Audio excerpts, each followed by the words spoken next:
ku bufatanye na United na True Art Entertainment kugira ngo filime z'ubwenge zibagereho. Nuko tugatangiye ukibona filime itangiye gutya wumva ijwi ari mwenyewe jya umenya ko ugiye gusobanukirwa izi ntago ari za filime zavugirijwemo induru. Dutangire hakuno n'amasaha y'ijoro barakwereka hari yazaga hari kan ni mu gicuku ati ndabizi neza cyane ndetse nibigoye kubivuga kwa abantu bose rega bagushaka bashaka filime z'icyamamare ndategura hakuno barakwereka umusore waje yaje itakuramo imyenda yambara hano gira gutya ni mu karesitora bimeze biti amasaha y'ijoro muri iyo resitora yo gusurimo abaseriferi bari mu kazi mu karesitora nyine ya komande ziratangwa amasaha y'ijoro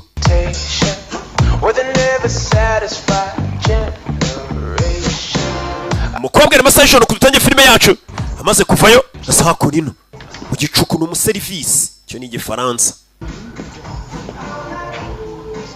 zano kumbe hari umukiriya wasinzira imenya komande yatinze we Niko we umusore icyuki gisinziriye icyuki cy'umusaza wagize umunsi ukomeye yego dusobanura ijambo kurinda ubundi tukimanukira uri kwiga ibiki ni umusore ntabirenze ni sociological theory bisa nkaho binesheje ibyo ari kwiga corporate empirical analysis. Urabona iyo bigeze kuba umuntu yanononsura ibyo bintu wiga ni ibintu bitoroshye baraseka. Can I get you anything else? Hari ikindi kintu ukeneye kumbe bidatinze umuseriveri na wa musore bari bari kumwe yewe ga baseriveri Adam honey umva akaruhuko bari bamaye kararangiye kumbe yari masaha y'akaruhuko reka nsubire guseriva mu masaha y'akaruhuko araza akaba ari kumwe n'umusore mu modoka mbega abaseriveri b'iyi minsi sheri jure kiro gukora amajoro rero birakenewe sheri tugomba kugerageza tukareba ko twagumisha umutwe wacu hejuru y'amazi kugeza urangije kwiga mbega umukobwa kuri igishoboka cyose kugira ngo we n'uyu musore barebe ko babaho bivuze ngo uyu mukobwa n'uyu musore n'ubundi basanzwe babana n'abasheri umva we banza urangize kwiga ushaka akazi nanjye mbone gusubira ku ishuri ni couple nyine banye umwe arakora undi akiga ati nurangiza kwiga uzashaka akazi none nanjye nsubire ku ishuri no gufatanya mu gihe umwe bavuga ati njye nkeneye umugabo wanyishyurira amashuri ndagukunda nanjye ndagukunda ni couple yikundanira iri hano umusore ni Adam umukobwa we sinzi amazina numvisha amwita ngo hani nimba ari ibiki dore kandi imico mibi. Okay, let's go. Dwight's gonna pitch a fit. Umva urabizi reka ngende boss atamerera nabi. Umukobwa n'umuseriveri basubiramo indani mu karesitora mu masaha y'akaruhuko sheri we yashe kumusura ni Adam basubiramo indani bavayo andane nandi mafarangani fagose burayafite gusubiramo indani yumva byakomeye kumbe ari igisambo cyatatse duka Nyagasani mumenyere murama amafaranga Nyagasani bikangamo igisambo cyatatse akaresitora cyashaka amafaranga usora gufatira hano ipanu gufatira ipanu hano umereza amafaranga yandasigaye katuri shiri cicika usora itacaho uyarareba usora vayo mu karesitora shiri wakoramo hari igisambo cyatatse no gufunga umwuka ndamukubita ipanu tu umukobwa arareba ari kureberamo hano katurere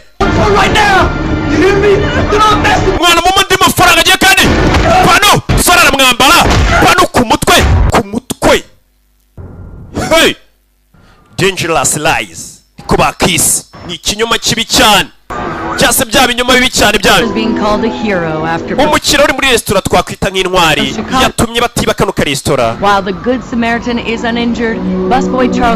ibi byose umusore batangiye kumutakagiza abandi babashaka views hano hirya mu ka restaurant kari Nyamirambo rero umuntu yaje aratabara ibyo byose nibyo twabonye tuwakubiswe ipanu agomba kujya muri gereza ariko nyuma yuko avuye kwa muganga yoroheye bikomere bamuteye ku mutwe barakwereka ashize ameza nibyo bibaye ameza nashize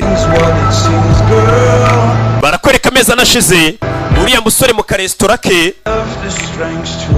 yari yasuyemo sheri we, ibyo yakoze twabibonye. Hashize amezi ane biriya bintu bibaye, bwarakeye barakwereka hashize iminsi. Amezi ane ntabwo ari ikintu cyoroshye, mwe muri kwirebera filime mutuje nta n'igitima kibi. Hakuno barakwereka wa mukobwa yaje yakurino, uyu niyo twanatangiranye.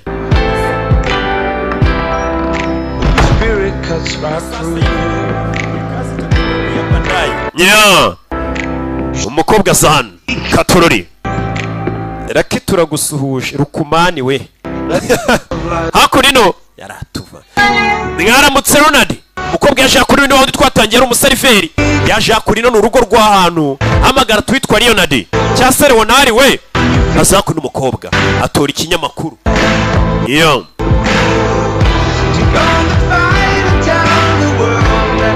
umukobwa dore urugo ni rwiza, inzu ni nziza mu nceri, nta mesaje nshyashya. Umukobwa yabyukiye mu rugo rw'ahantu arangije aza guteka icyayi, amaze guteka ibyo ateka ni urugo rw'umukire.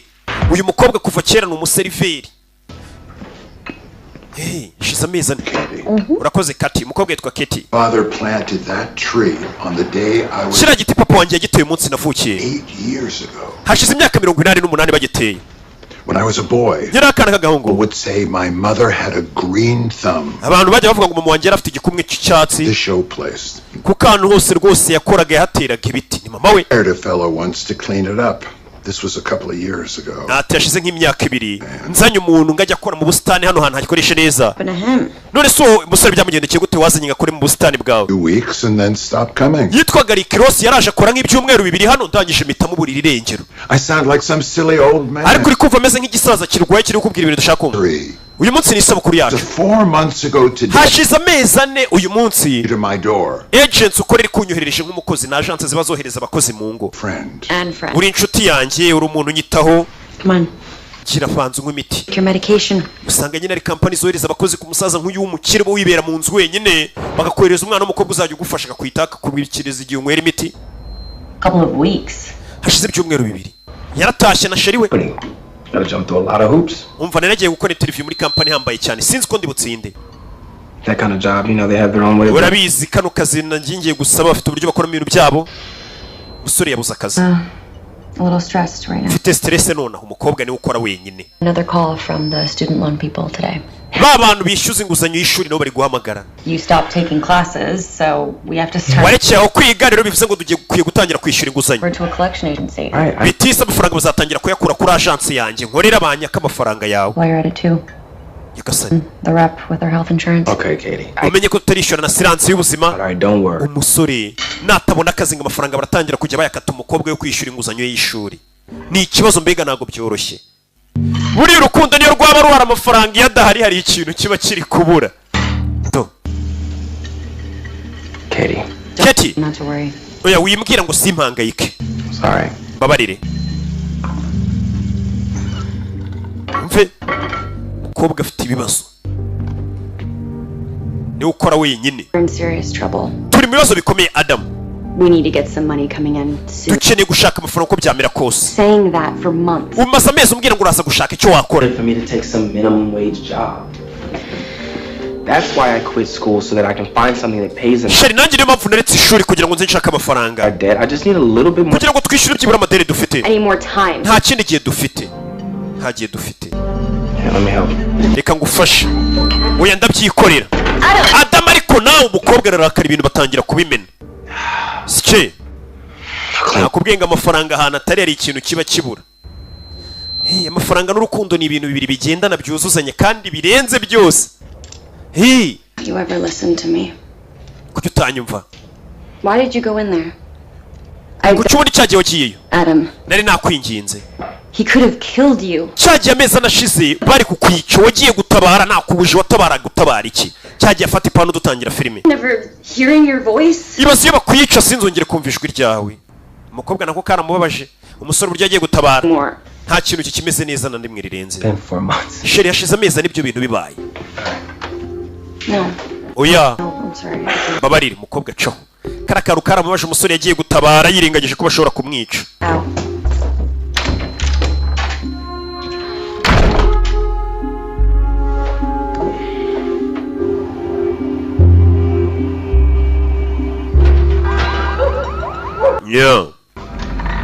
Who's there?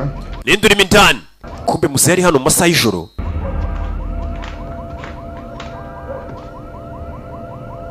Wa musaza Leonard twabonye umukobwa akorera ku manywa. Yarabyutse n'ikibando cye. Kurikire filime.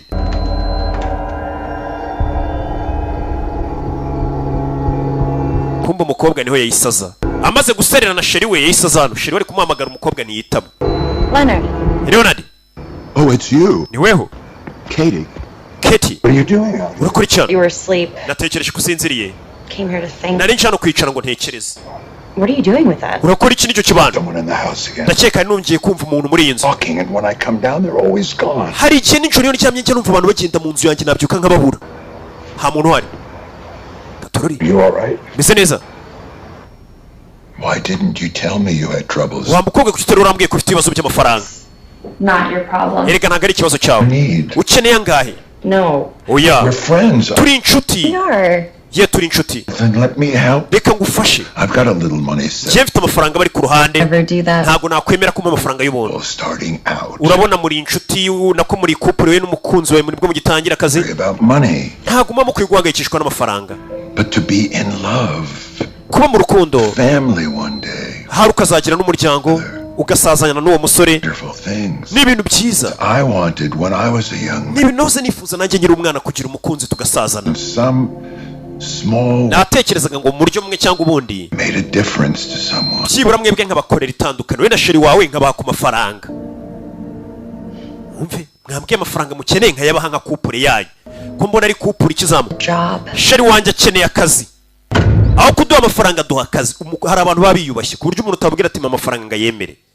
Akubwira ati kugira ngo amafaranga ambwira ikintu ngo ukorera bibarirwe muri ayo mafaranga ariko amafaranga y'ubuntu n'ububwa gutumura gwa amafaranga. Bidatinze umukobwa yabyutse azana sheri we hehe kwa Leonard.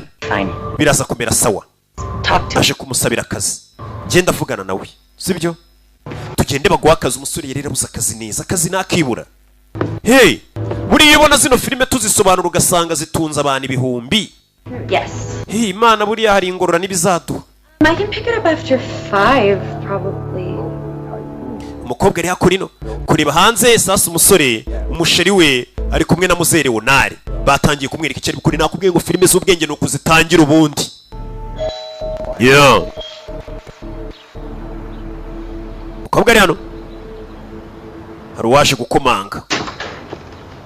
Hi, how you doing? Bite mumise muti. So sorry to bother you. My name is Mickey Hayden. Amazina yanjye ni Mickey Hayden. Agent. Ati ndi abantu bagenda bagurisha amazu b'abakomisiyoneri. But I have this new client.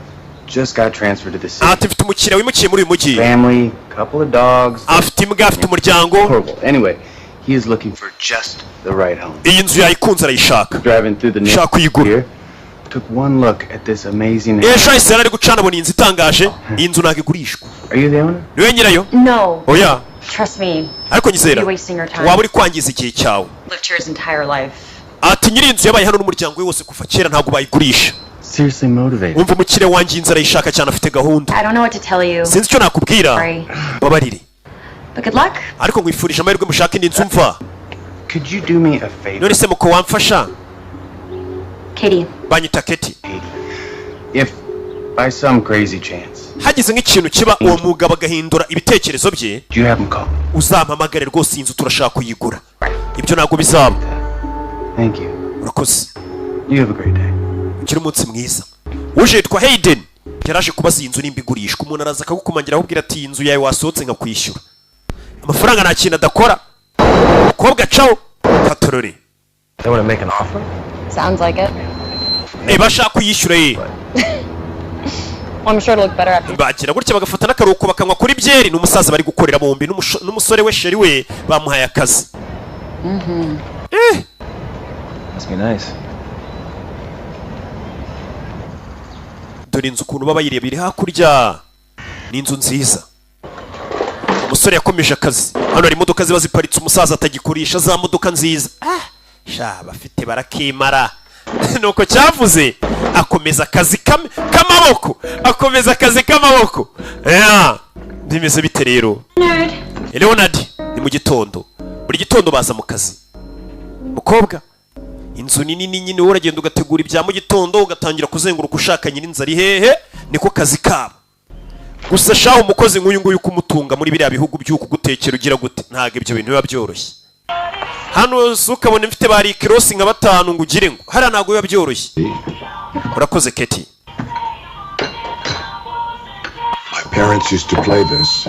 abyeyi banje bajyaga bancurangiriza indirimbo ni nziza Sit with me a moment. yaba wicaranye nanjye ho gatariko tuganire ntago amufata nk'umukozi amufata nk'inshuti ye wicaye tuganire yicara no bumva indirimbo muzamwumvisha ibirimbo bya kera kumba abakobwa b'iminsi babishakira bendova umusore nawe ari mu mirimo y'amaboko hanze yarize amashuri amupfira ubusa ari mu mirimo y'amaboko hey amafaranga bari amafaranga akazi kose uba ugomba kugakora hey hari igihe usaba umuntu ngo ngiye kari akazi sinagakora kandi akaza bakubwira ngo wanguriye intore seroki sha Did you lock the back door? Yep. Good. bidatinze bano baje hano So, when do I get the grand tour? See how the other half lives. Time will. bafayo What about that Buick? Looks like it's been parked there for a while. Let it even drive it anymore? No, not since I've known him. I don't think he's driven in years.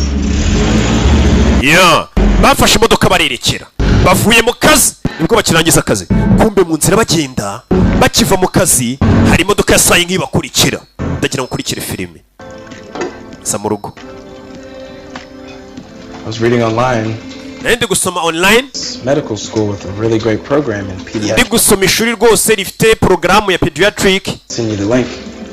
nakwereje link urebe nimba iryo shuri utajya kuryigaho mukobwa ni couple ikundana gusa baracyifitiye utubazo tw'amafaranga ariko ikibazo cy'amafaranga nikijya kinashira rega nta muntu n'umwe ku isi udafite ikibazo cy'amafaranga nanjye ndagukunda bari aho ngaho baraganira iminsi yakomeje kwicuma umusore agira gutya akajya gukora muri rwa rugo rwo kwa muzehe hagakupakupa hagakora muri jaride abantu bakora mu busitani babita gute abasitari ni umusitari akora mu busitani bwo muri uru rugo rw'abakire Mr. Calvin. Mr. Calvin How are you today? I'm meze utuye munsi so we weren't expecting. ntabwo twari tuzi kuri buze hano Is this a good time? ntabwo ari igihe cyiza cyo kuza Come in. oya ni kari binjira ni umusaza waje Mico the best Mr. Calvin is here from Leonard Mico yaraje kukureba dore Mico ni pfupfu Calvin, how nice to see you again. yabibe byose kongera kubona No. Mico Not at all. No, I just happened to be in the neighborhood. narindi muri kano gace Drop in, say hi. ndavuga ntiwaza nkabasuhuza We might have a chat. ndavuga ni njye nawe dushobora kuganira sasa uyu niwe mu bosi nyiri kampani yohereje uyu mukobwa gukora hano mbega ni kampani yohereza abakozi mu ngo mbega niwe uhemba uriya mukobwa What's for lunch? we Oh, Joy in the big scary. wikanze You can't be in here. ntabwo wakinjiye mu nzu uruhura umusitari ukora mu busitani Drop in. bosi wanjye Mico aje hano ubusohotse atakubona Yeah, and he sees my husband working here. That won't look a little. umva bosi wanjye Mico abonye ko banyohereje gukora hano nkazana umugabo wanjye nakakora babona ko ari bibi babona ko nyine hajemo ibindi bintu nyine bidasanzwe ko umugabo n'umugore bakora ahantu hamwe urugo rw'umuntu I'm hungry. ndashonje ariko shira igenda ariko genda bose ni abayaya muri uru rugo ni abayaye katorori Well, Mr. Wellesley seems uyakomeza akazi ke to have gotten... ni umusitari yikorera mu busitani Interesting man. I like talking Yeah. to him. You hired a gardener? mwaje gushaka se n'umusitari ukora mu busitani nuriye Okay. Well, Okay. I'll see you soon, kid. tuzabona na vuba Keti uyu niwe bosi wa Keti niwe wamwohereje ni Mico Micaco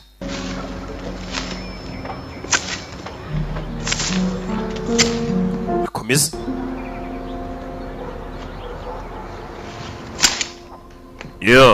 bidatinze barakwereka bosi yaje gusinya sheke hano sinya sheke maze gusinya sheke ashyira muri envelope hano umukobwa saa sita zano two kurya akamwitaho I especially care for our Mr. Calvin. Why not? He keeps asking all these questions uriya mugabo Mico ariko bosi we kuki abavuye hano up to make you look bad. akumbazaho ibintu byinshi ashaka ko nkubona nabi Care of you. That's all. Well, don't you icyo cyo nuko nkwitaho told him I couldn't get along without. icyo mbwiye Mico bose mubwiye ko ntabasha kubaho nagufite ahita amwishyura gukubita sheke kwezi kukirangira ati manukire baramuhembye bidatinze feri ya mbere baje yakora ino nta hantu bananditse ATM ubwo baje kuri banki agasheke barakabahaye sheke iri hano kumbe kuri basheke iriho miliyoni 7 Adam ibi ni biki Rimano Jackson sheke azanye kuri bank yawe na boss ye arabona iriho Did you get a raise? Mani barakuzamuye se oya ibihumbi 17 by'idolari I said something to Leonard. hari amagambo nabwiye boss wanjye Leonard yerekeranye natwe uravuga iki I told him we're broke. namubwiye ko njye nawe tudafite amafaranga Christ, Katie. Yesu Kristo Katie waneje boss wawe Personal, don't you think? ibyo bari hagati yanjye nawe ariko You were being a jerk and wari kwitwara nk'umuswa icyo gihe nyine umuntu tuvugana Being a jerk. bijyane nitwaye nk'umuswa Leonard wanted to help, so he offered to get. Leonard yashaka kudufasha rero wabona niyo mpamvu yaduhaye n'amafaranga menshi sasa niwo kuba bohemba umuntu igihumbi cy'idolari wamuha sheke akabona umuhaye ibihumbi 17 by'idolari It's for both of us. Like he added an extra zero. wabona iyi sheke ari yanjye nawe niyo mpamvu yongeyeho amafaranga menshi byari 1,700 none yongeyeho 0 ubwo bibaye 17 hamagara Leonard urakora ibiki We can't keep this. Has to write us another. ngiye kumuhamagara tumubaze iyi sheke ntabwo twabikuza amafaranga menshi wabona yanibeshye Bank will be closed. umva nidusubire ngo dusinyire indi sheke banki iraba yafunze Kicking in our door. kandi turamutse turaye tutishyuye amafaranga iri joro y'abandi byaba ari ikibazo Alright, sawa look. reba Why don't we kubera iki deposit the check tugende ano mafaranga tuyabitse just for tonight? dufate amafaranga make dukeneye twishyure Talk to Leonard in the morning. mu gitondo tuvugane na Leonard tumubwire ko amafaranga ye yaduhaye menshi tumusubizayo mbega bagenda amafaranga babitse kuri konti yabo bakureho ayabo bakeneye bishyura amadeni mu gitondo bashyire boss ati waturengereje amafaranga menshi usubirana amafaranga yawe ntayo dukeneye cyangwa babwira impamvu yabahaye amafaranga menshi kumbe ibyo byose ko bari kubikora Hayden wa wundi waje avuga atagurisha amazu ari kubareba What's Leonard's deal anyway? What's he doing in that big house all by himself? ubundi uriya mugabo ku Leonard aba mu nzu nini wenyine His parents passed away like ababyeyi be barapfuye 30 years ago. imyaka nka 30 ishize Child, never married. yari we mwana wenyine bafite ntiyigeze ashaka umugore nta wundi muryango afite It must be tough. menya bigoye Just being all alone like that? kuba uri wenyine kuriya ni umusaza uba wenyine asaje ari wenyine niyo mpamvu aba yarashatse abakozi Guy. ariko ni umuntu mwiza Leonard ni bosi we Yeah. umukobwa aza kwishyura udufagitire hakuno wibutse izi filime ufite nk'umuntu wawe wabuze ukuntu yirebera Agasobanuye cyangwa iki uzajya uzisanga ku Gasobanuye 250.com Agasobanuye 250.com ubwo niba abantu batabasha kubona umu DJ hafi naho ubundi uzajya uzisanga na DJ United bayazibahaye ndetse na True Art Entertainment ku bufatanye na Rock Entertainment umukobwa byuka aza gutegura imiti y'umusaza abantu bari muri zira zabukuru usanga banywa imiti myinshi hato na hato ngaho baba barwaye bya birwara bita bya rusoka kiraza kikagusoka mu mbavu shawo bya rubaga impande imiti bari myinshi mbega umukobwa wese ni witegura akamenya tumusaza mu gitondo aranywa iyi saa sita iyi umusaza urabona abayisazi hari n'imiti buriya batibuka yanywa izi saha mbega bagomba kugira umuntu nk'uyu nguyu ubyishyurirwa neza akabikurikirana neza nka kuriya nanjye mfite umuntu ukurikirana ibintu by'imirire iminywere ibyo ndi bwambara ibyo ni ibintu ntajya mbonera umwanya wo gutekereza mba ndi gutekereza filime ndi bubahe gusa umukobwa kubyuka yaje hano mu gitanda asanga boss ntago ari hari ndagira ngo ukurikire filime yasanze boss atari hari akomeza gukata mu nyubako ashaka umukira ari hehe hey kata mu nyubako kurikire filime Leonard we kugira hano yasanze boss dore aho yicaye nimba ari we yaraye bo ninjoro yabahaye ibihumbi 17 by'idolari kirano harabona boss atanyeganyega irisinzira niko katorore umusaza muzehe gukora hano yumva umusaza niba agihumeka Nyagasani sinzi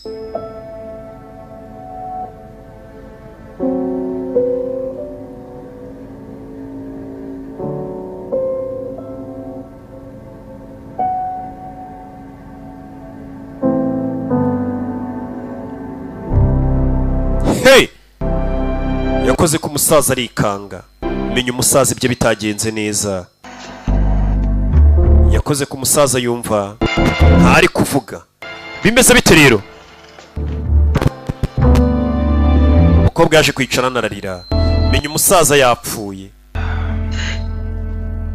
I'm sorry. wihangane yaje kurira umusaza yapfuye nta muryango yagiraga What was he doing up here in the attic? ubundi yakoraga iki hano hejuru wenyine? I'm up here sometimes. Yajyaga aza hano hejuru rimwe na rimwe Listen to old records. akumva indirimbo za kera, old records, twakara hanyuze.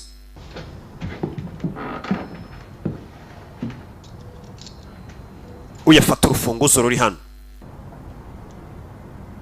What would he need to keep locked up here? Kubera icyo uyu musaza yaza yakifungirana hano hejuru. Sasu yatangira kubitekereza. Uyu musaza wazaga kwifungirana nyirinzu yapfuye. Uyu kureba hanabona igisanduku kiraha. Kurikira filime. Adam. We shouldn't. Ibyo ntabwo twakabaye tubikora. I'm just gonna look. Sheri njye reka ndebe wana. None se ko nyirinzu yapfuye reka nirebere. Bari mu nzu y'umukire wapfuye. Katorori. Musore kurebamo hano. Harimo ibintu bimeze nk'ibya kera, amafoto. Ngwino urebe.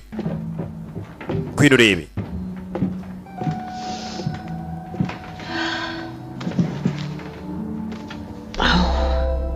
Yeah. Who's she? Uyu ninde?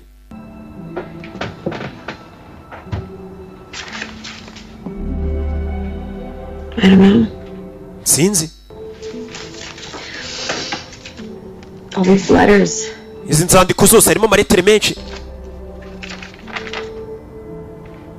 Didn't you say that Leonard never married? Sugeze kumbwira ngo Leonard nigeze ashaka umugore.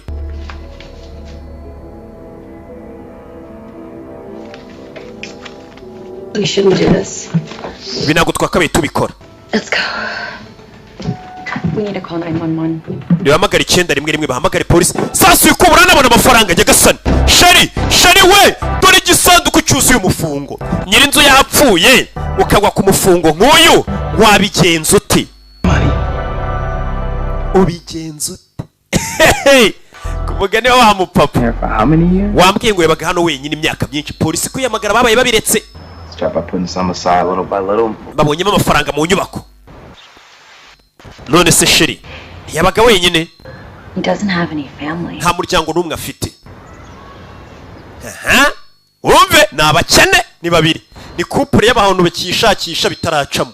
Nta uri kureba iyi filime nako gakobwa mukundana. In a police locker somewhere. Aya mafaranga ni duhamagara polisi yabika muri safe zabo. Government will take it. Guverinoma yatware. Why should we let it get caught up in the system like that? Aya mafaranga azajya muri systeme ya leta. Do some real good. Mu gihe aya mafaranga yakabaye akora ikintu kizima ku buzima bwacu. But she cared about you. Wambwiye ngo uriya musaza n'ubundi yagukundaga yakwitagaho. Yakifuje kugufasha. Well, there you have it. None se ariya mafaranga wayatwaye aho kugira ngo atwarwe na leta. Leta itanayazi. Barabyumvikana baguye kugapfunyika. Hako Sheri. Ariko tugomba kwigengesera. Yego. Turi bwigengesere. Adam. Promise. Sezeranya ko tugomba kubigendamo gake. Amafaranga bagiye kuyibikaho. Nubundi se ko upfuye ubisiga. Abazima rero reka babisigarane. Ntabwo barahamagara polisi bagiye guhamagara polisi bayibwire noneho ko umuntu yapfuye ariko ari amafaranga na yabo. Bidatinze bahamagaye polisi ariko bamaze kumvikana kuki kumufunga ari uwabo. About 4.5 months.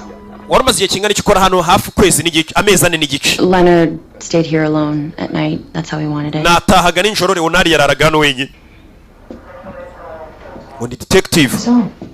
Weruka kumubona ryari? Afternoon. Ejo nimugoroba. A little early to go to the bank around. Navuye hano kare kugira ngo njye kuri bank na saa 10 n'igice. Nawe ukora hano Mr. Ketina? Just a couple weeks. Maze ibyumweru bibiri makora. Work for Leonard.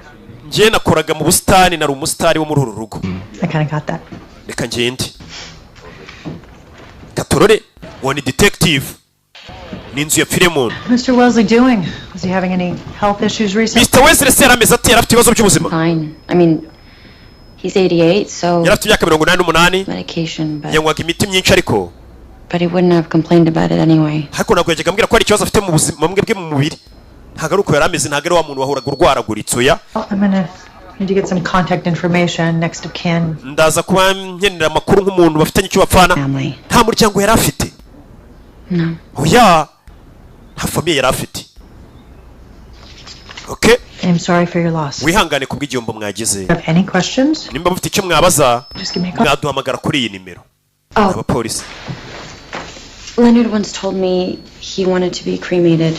Leonard atarapfera yarambwiye ngo umunsi yapfera yifuza ko bazamutwika. Ivu rye bakarinyanyagiza muri iyi jaride. Cremated yashaka ko napfa umunsi yapfuye bazamushyingura bamutwitse apana bya bindi mucukura mugashyingura uyashaka ko bazamutwika ivu rye bakarinyanyagiza ngo hakuno ino hatuye buri muntu buriya afite imyizerere ye barakwereka ibyo byarabaye katorori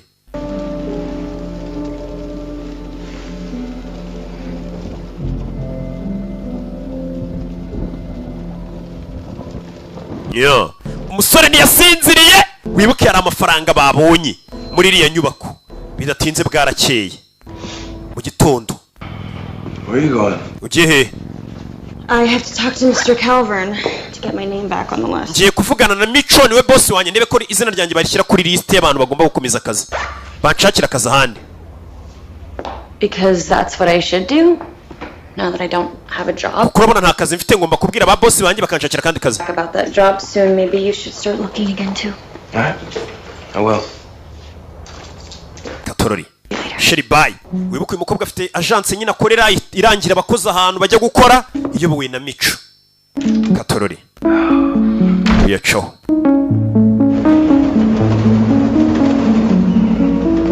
mukobwa vayo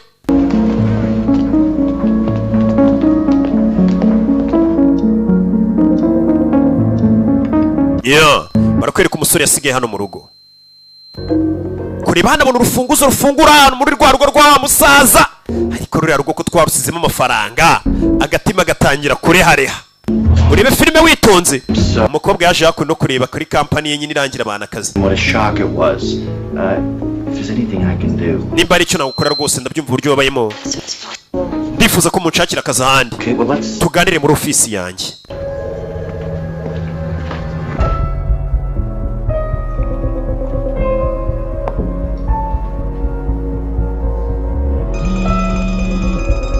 baje hano Hello? Speaking. Sorry. Oh, hi. Oh, bite. I agree. I thought the interview went very... Natekereje ko interview yagenze neza. I see. Ndabyumva. Aho yari yarakoze interview yaruka gukora. I completely... Oya nta kibazo ndabyumva nta kibazo. Ubwo kamenya ko interview yitsinzwe. Hari ukuntu umuntu aguhamagara akubwira ukavuga ati nta kibazo ndabyumva.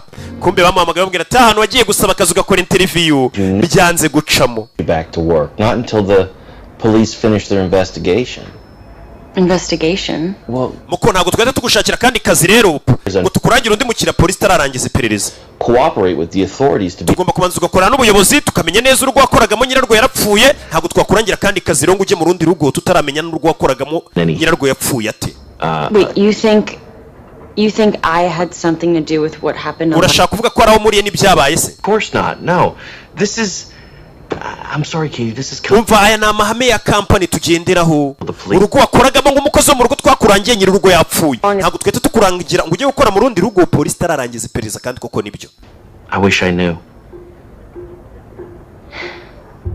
No sinzasubira mu kazi ryari nakifuje ko nakabaye imbizi. Umukobwa nawe dore ngarabura akazi ke. Umugabo nawe bamubwiye ati nta kazi wabona none ha interview warayitsinzwe. Bimeze bite rero?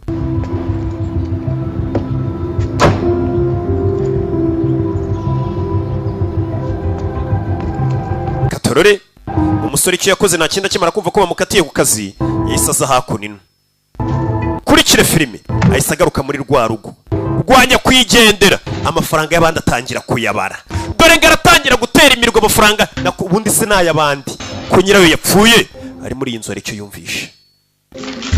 yumvishe hey yubaka indani amafaranga yahita yafata yose arongera arayatsimba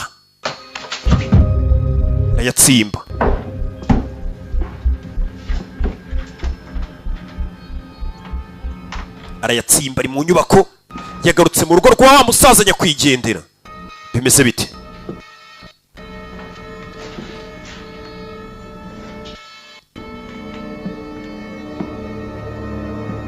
hey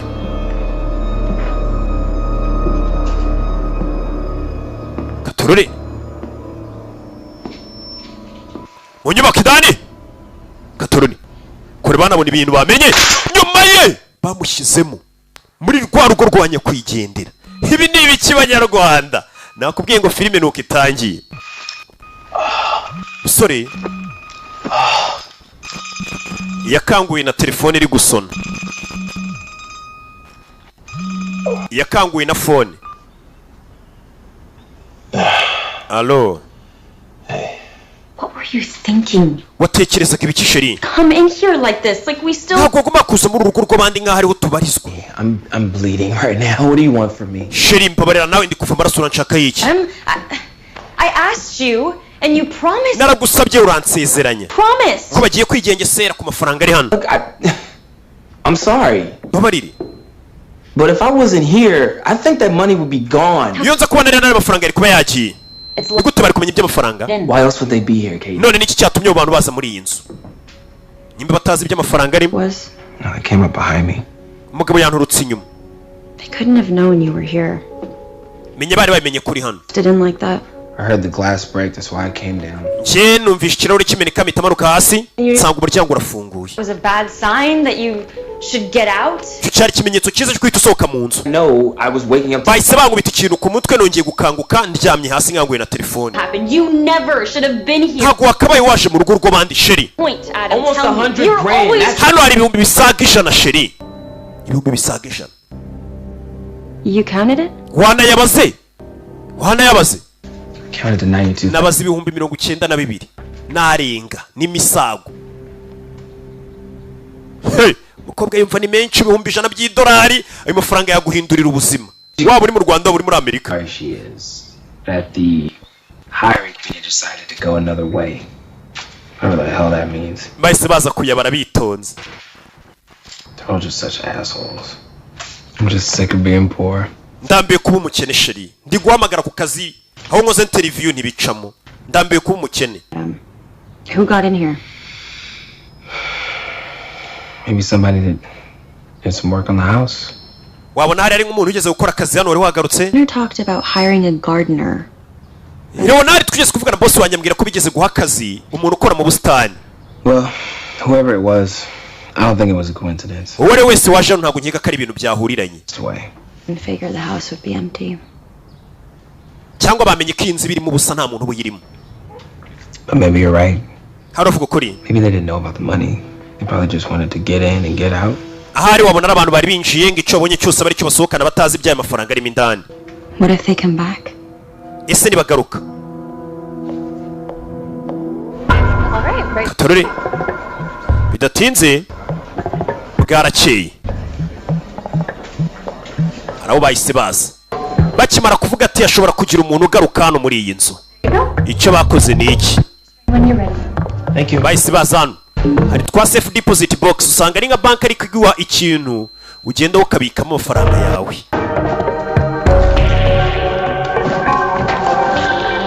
Aramuhereza. Katorori bavayo. Alright. Yeah. Kumbe hari ukomeje kubacunga Hayden. Uyaje uvuga ngo ni umukomisiyoneri ukomeje kubacunga. Katorori. Hey. Bacaho.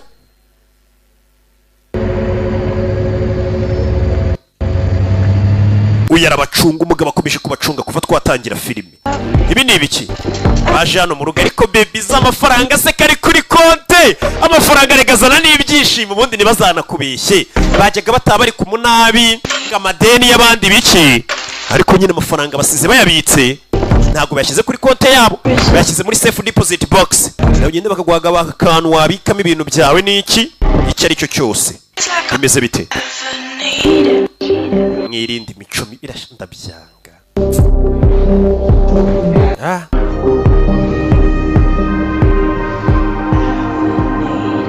Yeah. Ibyo byarabaye.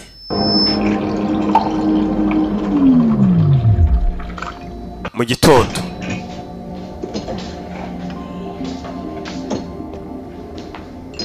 Sheravai. Morning. Mwaramutse. Making you coffee. Ndigukorera gakawa. Miss Franklin, this is Detective Chesler. Mrs. Franklin, Detective Chesler. Would you give me a call when you get this message? Nubona iyi message umamagare wa mu detective wakoze iperereza. Yaramuhamagaye. abyutsa amuhamagara bahise baza kuri polisi igitaraganya bimeze bite Sorry to keep you waiting. Thanks for coming in. Detective, hey, is there a problem? Detective hari ikibazo Back here. reka tuganirire inyuma hariya katorore Mr. Wellesley ever mention a will? ese Mr. Wesley yaba yarigeze Leonard Wesley yaba yarigeze avuga ibyo gusigira umuntu imitungo ye yari wenyine Rich old man living alone, no heir. mukire nk'uriba wenyine nta muntu azasigira imitungo I'm sorry, detective. Bari detective What is this about? ibyo byose ni byiki Well, you said that Mr. Wellesley asked to be waratubwiye ngo Mr. Wesley yari yarakubwiye ko ashaka ko bazamutwika bakamutwika napfa umurambo we bakawutwika Yes. ni uburyo bwo gushyinguramo yego We do. without a family and nta no muryango yari afite nta n'uwazasigira amafaranga comes who bears the cost. none amafaranga yo gushyingura ninde uri buyatange turayitaho turayishyura I've got the paperwork right here. okay sinya hakuno rero ubwo ngubwo umukobwa ati amafaranga yo kumushyingura ndayishyura nta kibazo katorori bidatinze bahise baza za rusororo ni ugushyingura ari babiri nyine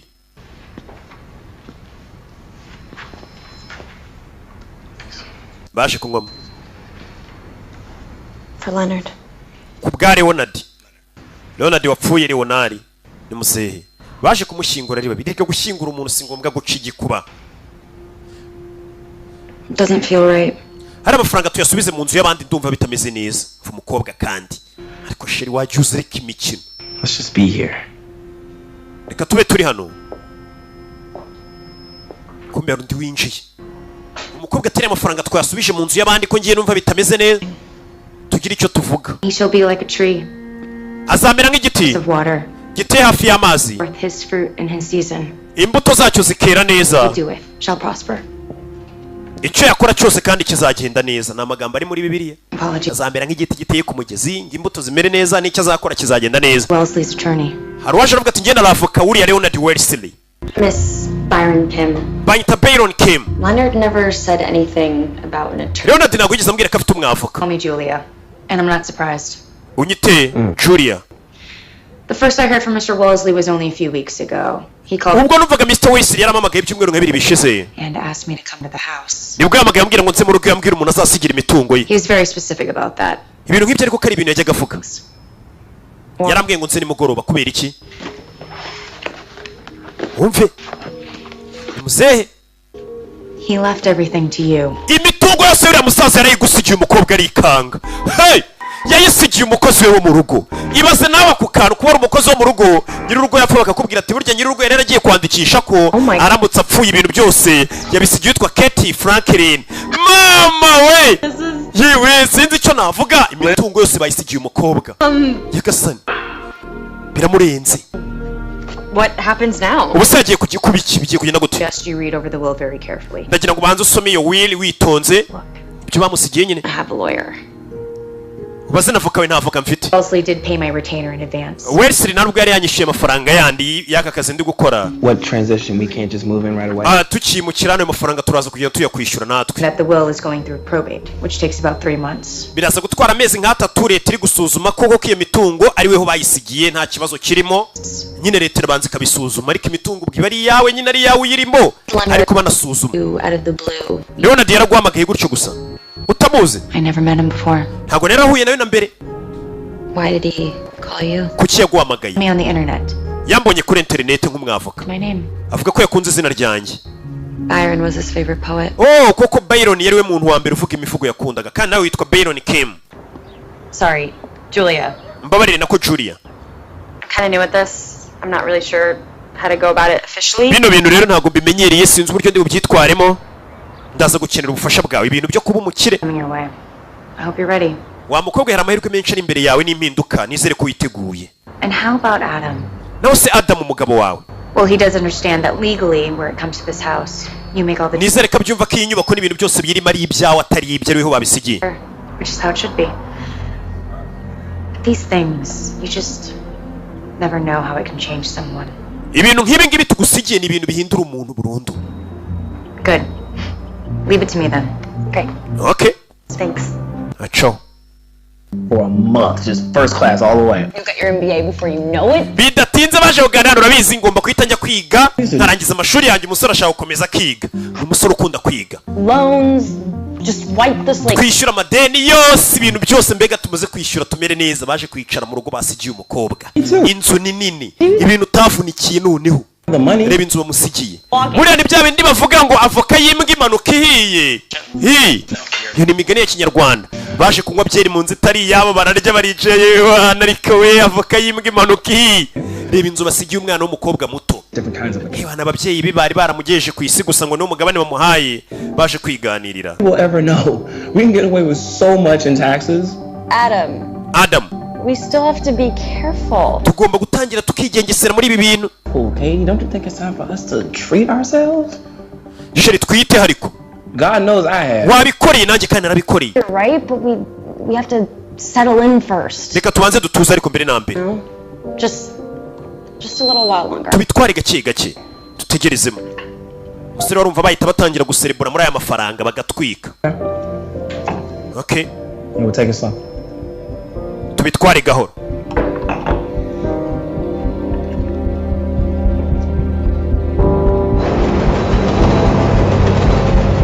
I'll call the movers, see how soon we can get them over here. What? Bidatinze kumbe tugaruke hakurino. What? It's our stuff. We've had it since we got married. Yeah, well, here, we'll keep the pictures and some of those books. Baje gupakira ibintu byabo bimuke nta gutinda. Muri ka kavumo bakodeshaga kamafuti. Bari batarubaka. Sibyo giti. Baje hakurino. Hello? Yeah, that was 5 months ago. Yeah, ibyo byabaye amezi 5 ashize. Who was it who called you? Natanze na statement kuri polisi. You said talk to someone at the front desk. Bambwiye ngo nzano mvugane n'umuntu nsanga hano ari wese. Mr. kuri polisi. Everything okay? Says somebody. Mr. Kate, byose bimesawa. Detective. What's this regarding? Ngwara umuntu ambwiye ngo naze kuri polisi atange statement. They robbed the Smile Diner, killed somebody. Ati muri Smile Diner na restaurant kitwa gutyo higeze gukubitwa umuntu. Ndigutabara yaraje kwiba. I kind of stopped the guy. You did? Yeah, that situation. Umusore naramuhagaritse koko. Wife was working that night, so. Umugore wanjye niwe yakoraga ijoro nari ndiyo. I was there too. Yeah, but what I don't understand is you already have the guy locked up. Why do they need Icyo numva ko kimwe amagaye hano kandi muzi ko uwo musore namukubise bakamufunga. What are you talking about? Uvuge biki? That guy from the diner, Ray Gaskin? Yeah. He's dead. Uwo musore twa Ray Gaskin yarapfuye. Wa undi yafashe bwa mbere dutangira filime. So who called me? None se ninde wampamagaye hano rero kari cyo ndi kwibaza. Not myself. Ni cyo ari kwibaza.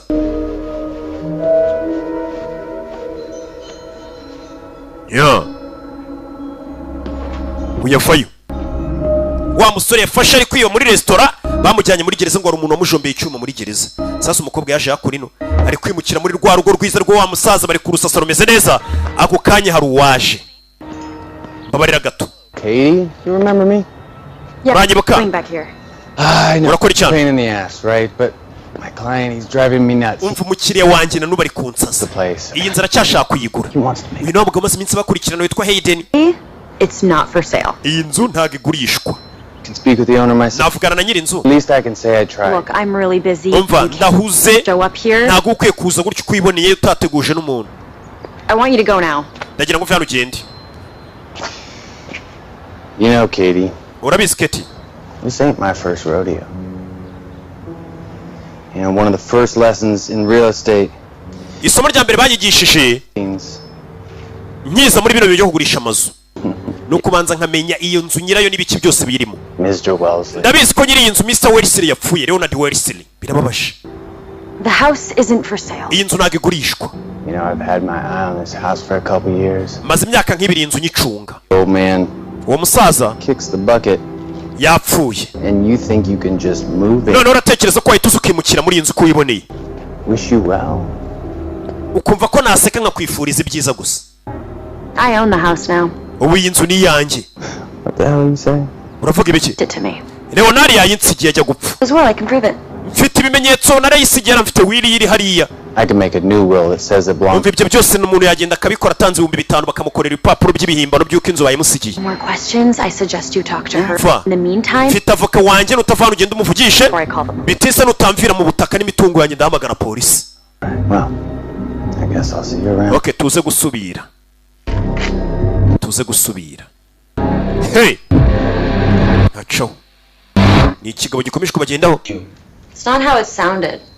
Yasanga gukinisha naga ariko numvaga bimeze. You're forging the will. Babe, trust me. Yanambwiraga ko nahimbye ibipapuro mimbano kugira ngo nsigana ni inzu. Maybe I should talk to Julia. The lawyer? Warakwiye kuvugana navuga kubera iki? Hayden tries to make trouble. Mu gihe uriya mugabo Hayden yabashatse gututeza ibibazo yavugana nawe. I don't know, but it's like she said. We don't want any surprises right now. Ntago dushaka ibintu byadutungura muri kano kanya. This guy is just pissed off. Forget about him. Come on. Nibagirwa hano uwo musore. New house. We should celebrate. Reka ducelebrate dore inzu bayidusigiye nijoro ryo bagiye kurara muri yanzu y'abakire. Yanzu yambaye cyane umukobwa bayimusigiye. Nakubwiye ngo vuka yimbwa imanuka ihiye. We can think of something. Hari ikintu nangiye gutekerezaho baby. Mico mibi gusa. Let me take a shower first. Reka mbanze njye koga ndumva mfite. I'll be right out. Ndaje kanoge. Sike.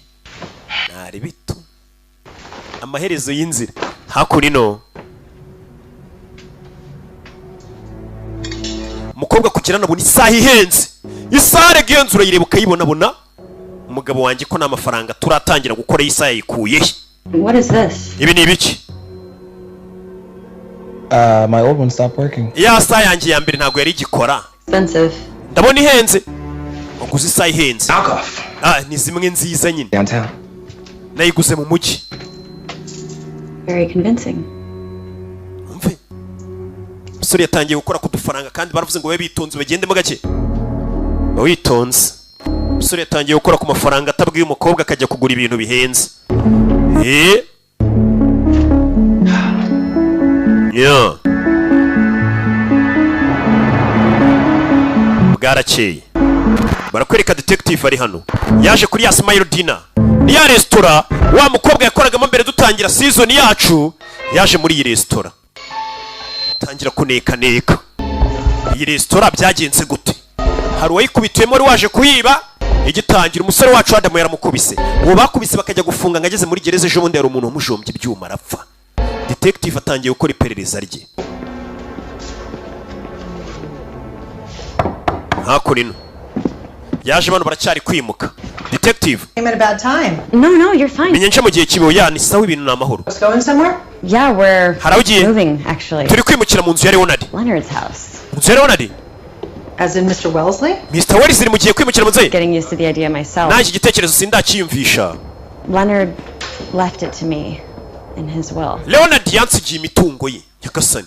That is a very nice house. Iriya nzu ni nziza cyane pe. It is. Congratulations. Felicitation rwose nimba baragusigiye imitungo ubumeze nk'utomboye muri roto. What do they call it? Harya babyita gute? A windfall. Doesn't happen every day. Nope. Ibintu nk'ibyo ntago bikunze kuba buri munsi. Umuntu amusigira imitungo. To mention it. What? The will and all. When we spoke. Ubwo twavuganaga mbere kutabimbwiye ko bagusigiye imitungo. No, I didn't know about it until after the service. His lawyer. Nanjye sinari mbizi mpaka tuvuye kumushyingura nibwo avoka we yaje. Yeah, it was.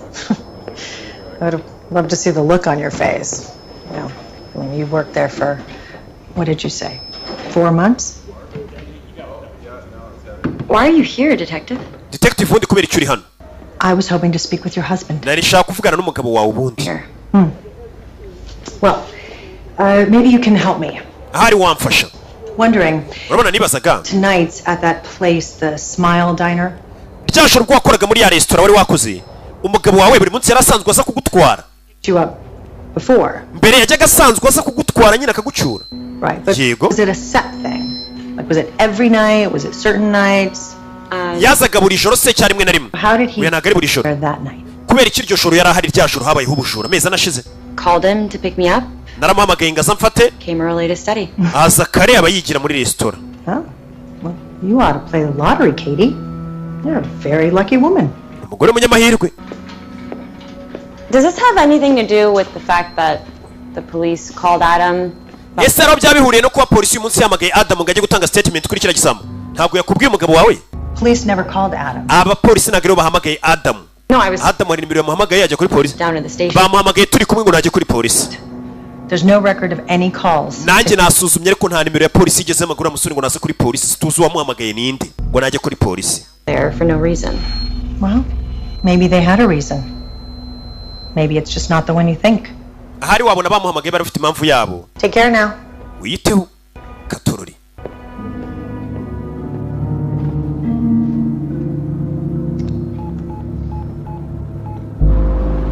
Yeah. Katorori. Hakunino. Umukobwa yaraje. Umugabo arareba. Wamamagaye kuri polisi ninde? Umupolisi ura detective tangiye gusa nk'ukeka keka. Umukobwa afayo.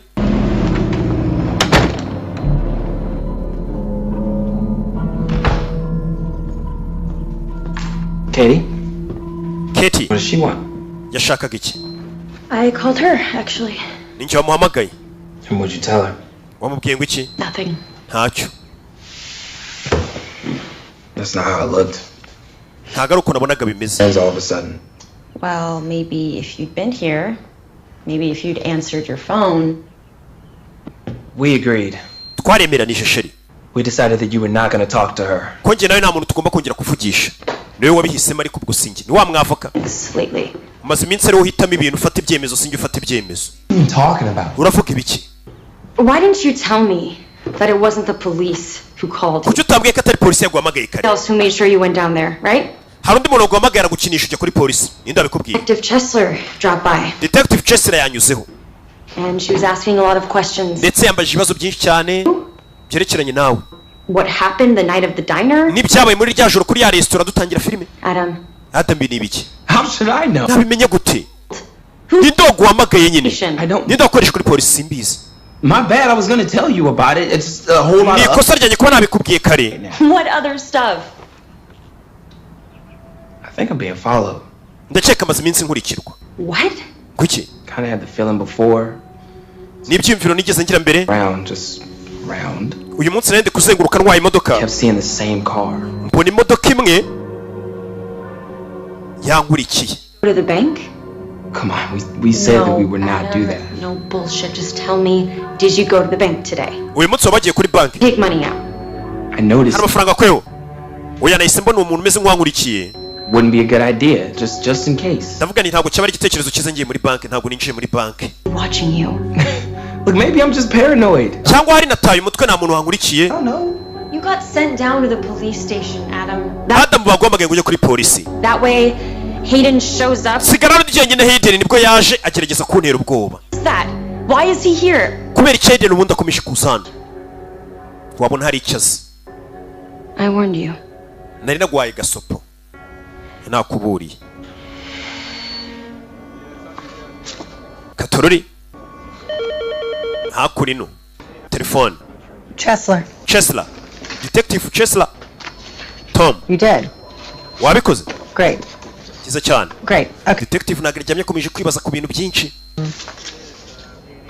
Bano babashinzwe iperereza bakora iperereza. Just from the last 4 or 5 months. We're looking for any checks drawn on an account from a Leonard Wells. Ndagira ngo murebe kuri konti ya Leonard Wesla amafaranga yaba yaravuyeho ajya kuri konti y'undi muntu. It's Kate Franklin. Kate Franklin. Amafaranga yaba yarabikuje. Wibuke Kate Franklin yari sheki yigeze guhabwa n'uriya musaza w'17 n'amafaranga menshi. See what you got on the husband too. It's a different last name. Murebe no ku mugabo we. It's an Adam Kettner with yitwa Adam Kettner. Nawe murebe musuzume murebe bimeze biti. Thanks. Muze kumamagara batangiye kubaneka. Gake gake. Katorore.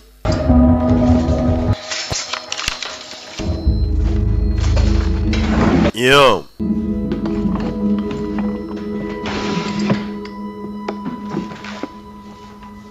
What are you looking for? Urashaka iki? Leonard didn't just stash that money. Leonard ntabwo yapfuye gufatira amafaranga yabike muri iyi nzu gusa. Your reason. Hajyane kuri konti. Ashobora kuba ari impamvu.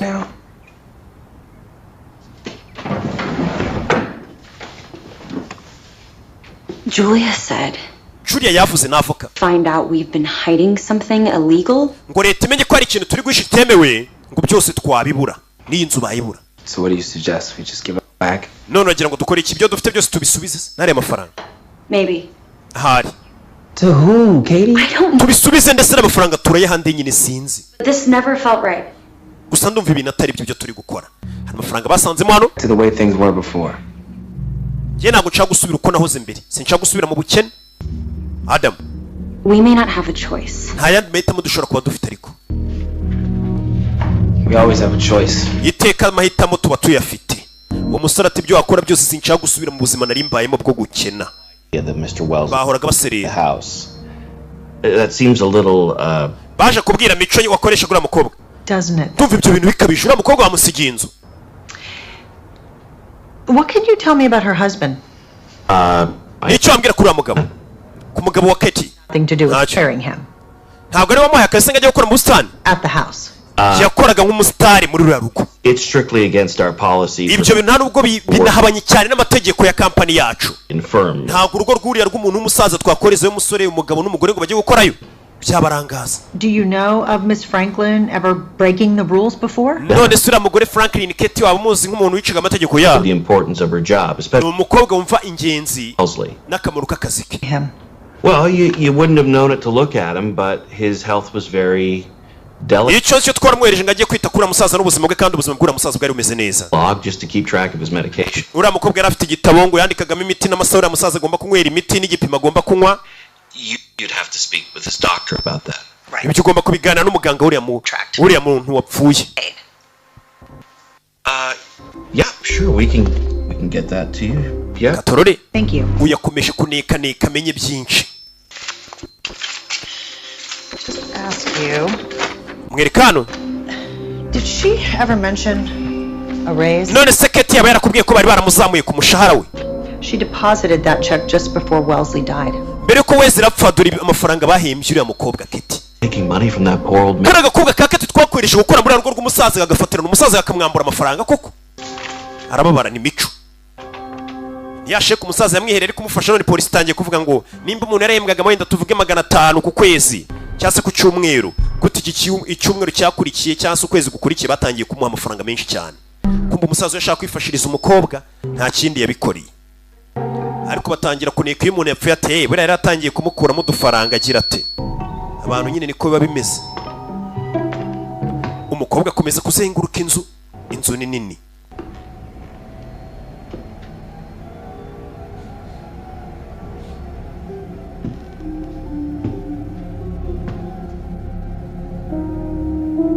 Yo. Akurino.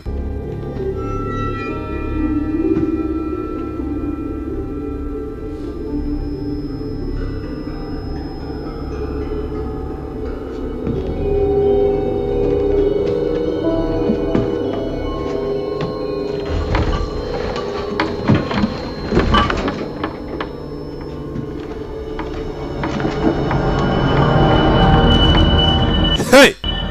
Azan.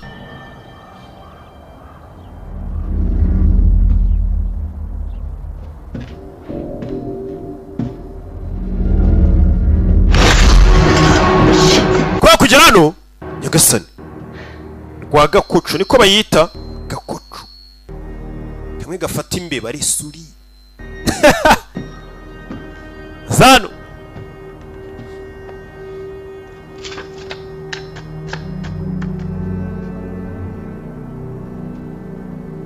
Ethan. Yabonye hano abona sheke yanditseho Ethan. Sheke bari bamusinyiye ariko itaragiye kuri banki. Ethan turamuzi. N'uwo bigeze kutubwira ngo bigeze guha akazi ngaza akore mu busitani bw'uyu musaza agakora ibyumweru 2 gusa gakaburirwa irengero umusaza ntiyamenye irengero rye. Bimeze bite?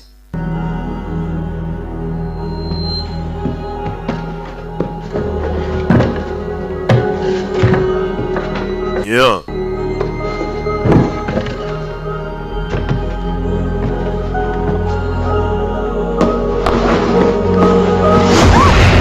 Hey! Hasi. Yabonye igikapu hano. Diyama. Hari n'umurambo mu nyubako. Hari umurambo mu nyubako wari ufite igikapu ndetse haguye diyama. Baje kwicara iyi nzira cyafite amayobera menshi. Babonyemo na diyama. I think I know who that is. Ndakeka ura murambo nzinyiraho. Gwiki? Leonard said something about hiring a gardener. Leonard yigeze kumbwira ko yigeze guha akazi umuntu ukora mu busitani. A guy named Ethan. Uwo musore yitwaga Ethan. Hashize nk'imyaka 2.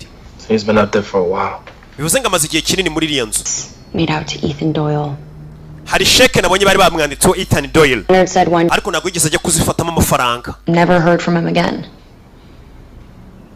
Leonard yamusinyiye sheke, umusore ntiyongeye kumubona wakoraga mu busitani bwe. Hari umuntu ubwo wamurashe. You looked? Warabirebye, wari warabirebye? Yego, uyu musore yarabizi ko hari yari umurambo. Up there. Yavuye amaraso kugeza apfuye. He was murdered. Yeah, I think so. But yeah. Couldn't have known he was there, right? I mean, he would have helped him. And why would Doyle hide out in the shed? Why not come into the house? Saragira gutya. Maybe these have something to do with it. Gutya, izi ni za diyama. Harimo diyama nyinshi kandi nini. Wow. Bega. Nyubako barimo. Nakubwiye ngo voka yimbwa imanuka ihiye batangiye no kugwa ku madiyama ari muri iyi nzu. Gusa bunyimo umurambo bacyakaro wa Ethan Doyle. Wigeze kuza gukora nk'umuntu ukora kugira gutya diyama ziragwa kandi nawe ndebere ziragwa kubera ubwoba no kwikanga. Toragura vuba vuba. But I can't. My car's parked outside. Well, no, I'm here. Okay, I'm just. Arakomangirwa. Fungura umuryango Keti. Fungura umuryango. Hari kumuga kingura ibyo kingura se. Ukomanga vuga nabi. Kumbe ni mico. Oh well, yeah, I'm sure you're very busy setting. Ndabizi urahuze wimukira mu nzu nshyashya. End of yourself, Katie. Wakagombye gukorwa n'isoni. Poor man. Guto wafatirana umusaza wabandi. I could feel it, but je ntabwo nimvishe ukuntu. Frightened, he couldn't even tell me. Uriya musaza uramutebwa ku buryo atanambwiye ko amufatiranaga umwaka amafaranga. Ntabwo natuma wangiza izina rya kampani yanjye. Ndahamagara polisi genda wagisaza we. Sasa nyiri kampani urumva yanababaye. Haravuga ati uyu mukobwa twamwereje gukora mu rugo rw'ahantu nk'umukozi ntabwo wahita wimvisha ukuntu umuntu yagiye bakamusigira inzu n'imitungo yose barabasigaye banamuhimba n'amafaranga menshi wavuga ati buri hari uburyo yafatiranaga mu musaza cyase banirwanagaho nuko mwese muhita mutekereza ati birageze mu rugo atangira gukarangira umusaza dore diyama mu nyubako. Hey, bakenye bahoranaga ibibazo naho batangiye kubonera ibintu ibibazo birahari. Ibibazo byo kwisimenya bitazashira we. Hey, sasa umukobwa yaje yakona atangira kureba imituri ya musaza yanywaga. Yitonze tangira gukurikirana imiti umusaza yanywaga ni myinshi kandi umukobwa yari yabyandikaga ku ruhande igipimo umusaza agomba kunywa akantu ku kandi. Sasa kureba uyu muti uri hano kubera icyo uyu muti utuzuye. Uyu muti kubera icyo utuzuye. Tangira kureba mu ikayi. Areba uyu musaza yeruka kunywa ryari, ese we igipimo kingana iki? Ibintu byo guha imiti myiza uriya musaza no kino igipimo cyayo ni ibintu umukobwa yitagaho cyane ndetse akanabyandika. Katie. Hey Katie. Katie. Bisa nkaho umusaza yanyweye imiti myinshi ukuntu. Can you hear me? Hi, sorry, I was making tea. Mbabarire. You want some? Ne ukora icyayi. I got your present. Ufite impano. A new phone? Telefone cyashya. Yeah. Yego. Twe iyanjye ni yawe. Figured the way that things. Duhindure na nimero ibintu bitangiye kuba bibi twese duhindura ama nimero. Musore.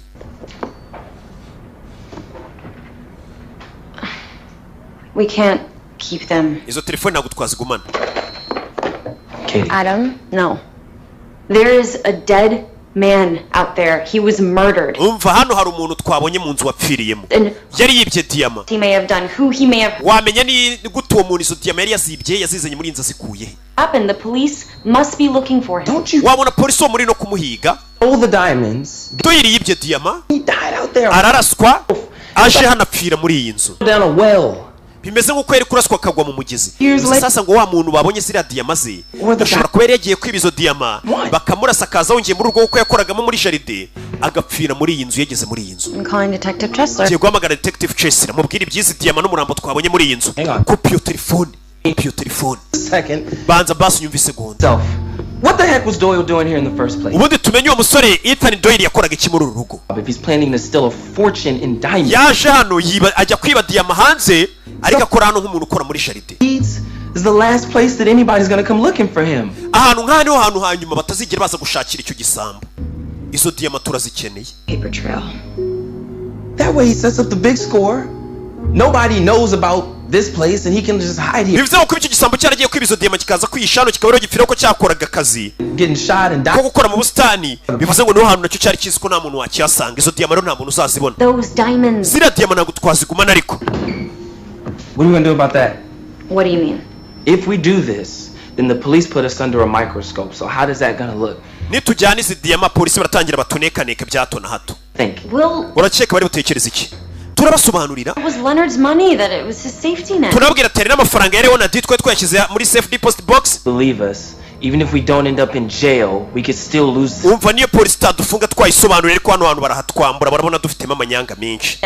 Yerega n'ubundi byose nago tubikeneye. We have each other. Mu gihe ngufite nawe mfite n'izi nzu bazitwaka n'amafaranga nta kibazo ariko tukumva dutekanye. Sheri ibyo ndabirambiwe. Not enough anymore. I told you I'm not going back to the way things. Nakubwiye ngo sinshaka gusubira mu bukene nari mbayemo. Ibyo wicara ubizi. Pretend it never happened? None twigire ngaho bino bintu bitigeze biba. How? Ndaza kubyitaho. You gonna do that? Urabikora hiki? This house belongs to us now. Ubu ni yacu. Our future. Na hazaza hacu. Gonna let anybody take that away from. Ntabwo natuma inzu hari umuntu uzanga yitwake. Ibyo bintu uvuga ngo ugiye kuri polisi kuvuga ngo wabonye umurambo mu nzu na diyama. Ubyibagirwe. Iyi ni inzu yacu na hazaza hacu. Iyi ni inzu umuntu wese muri Amerika ataba afite. Bifitwe n'abantu bake n'umuvunya bazi. Ibi ndaza kubyitaho. Katorori. Musore ati sinshaka gusubira mu bukene wa mukobwa wo bwari bungejeje ndahazi. Nirirwa njya mu ma interview bantuka. Namara gusohoka ubu diplome bakabuca.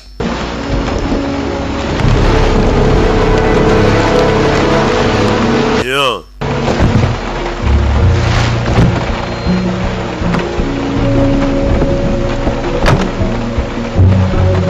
Katorori. Hakurino.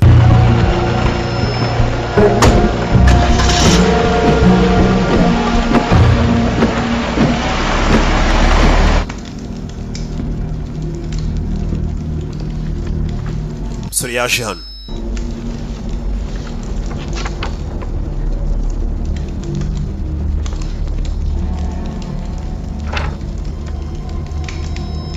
Hey!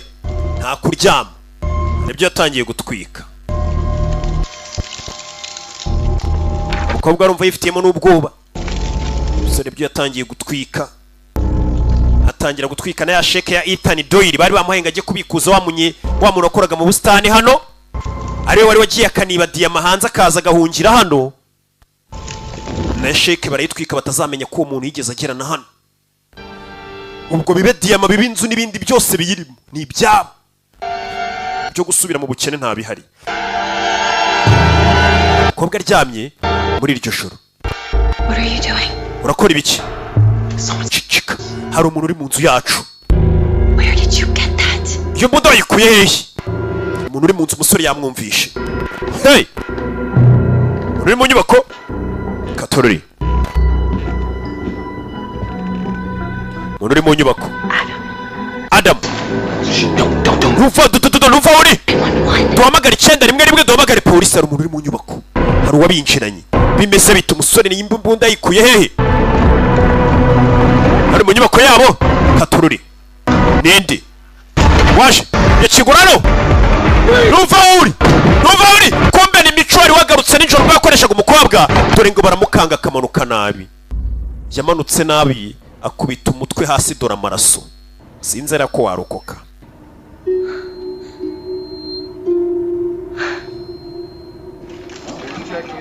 Yeah. Nuko byagenze. Bidatinze polisi yayisize. Sasa uyu mupolisi n'ubundi yarari kubaneka bakurikirana. None iyi nzu ipfiriye mu ndi muntu. Gusa icyo nta kibazo, umuntu yaje mu nzu yaba yarengereye. How you holding up, Katie? Ketumeze ute? Detective Chesler. Detective Chesler. Hell of a thing. It was an accident. Yeah. Yari impanuka ndabizi. Either way, law says it's self-defense, so it still makes you wonder what was going through his head. And why would he do something like that? Ati ndikwibaza niki yari afite umutwe cyatumye akora ibintu nk'ibi. Bituma aza akinjira mu nzu y'abandi. Sinzi.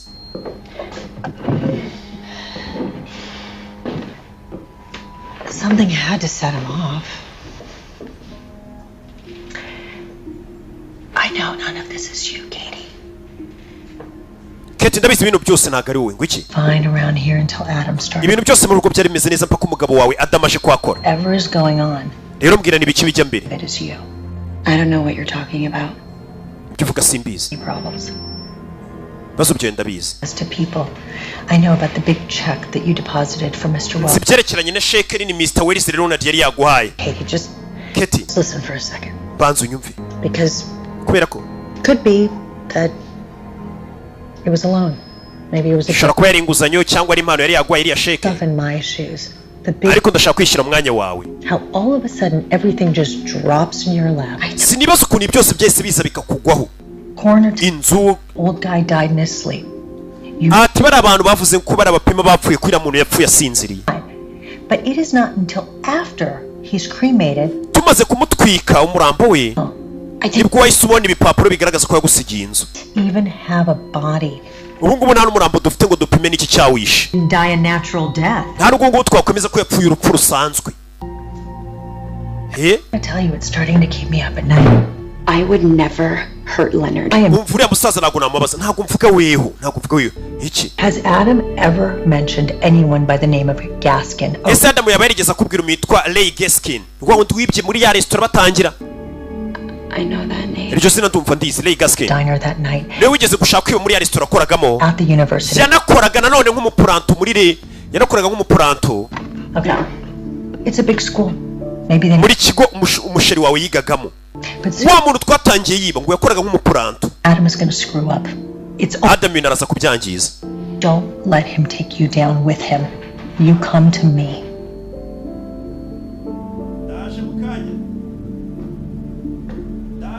Baby. Baby. Talk to you. Muri hangano original abatuvangiye. Original Dubai hariya mu Gatsata mu Madive. OG. Gusa umupolisi yatangiye gukeka uyu musore. Hell of a thing.